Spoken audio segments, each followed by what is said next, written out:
ഈ വണ്ടി പണ്ട് വിഷ്ണുവേട്ടൻ കഴിഞ്ഞ ഞങ്ങളുടെ KPCCയുടെ പുതിയ ടീം ചാർജ് എടുത്ത് ഞങ്ങൾ ലീഡർ സ്മൃതി മന്ദിരത്തിൽ തുടങ്ങി പുതുപ്പള്ളി പോയി ആർ ശങ്കർജിയുടെ അവിടെ പോയി അത് കഴിഞ്ഞ് KPCCയിലേക്ക് എത്തിയപ്പോ വിഷ്ണുവേട്ടൻ പറഞ്ഞൊരു വാചകം ഞാനൊന്ന് കടമെടുത്തോട്ടെ. വണ്ടി അന്ന് KPCCയിലേക്കല്ല, ഈ വണ്ടി ഞങ്ങൾ ഐക്യ ജനാധിപത്യ മുന്നണിയുടെ വണ്ടി യാത്ര അവസാനിപ്പിക്കാൻ പോകുന്നത് 2026 രാജ്ഭവനിലേക്കാണ്.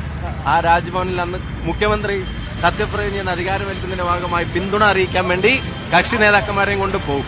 അതിന് കരുത്തായി ഈ നിലമ്പൂരിലെ വിജയം മാറും. കേരളത്തിലെ ജനങ്ങൾ നിലമ്പൂരിലേക്ക് ഉറ്റുനോക്കുക.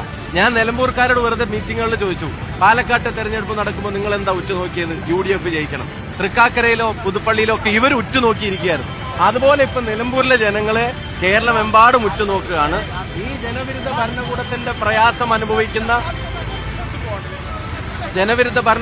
പ്രയാസം അനുഭവിക്കുന്ന മുഴുവൻ ആളുകളും ഉറ്റുനോക്കുന്നത് നിലമ്പൂരിലേക്കാണ്.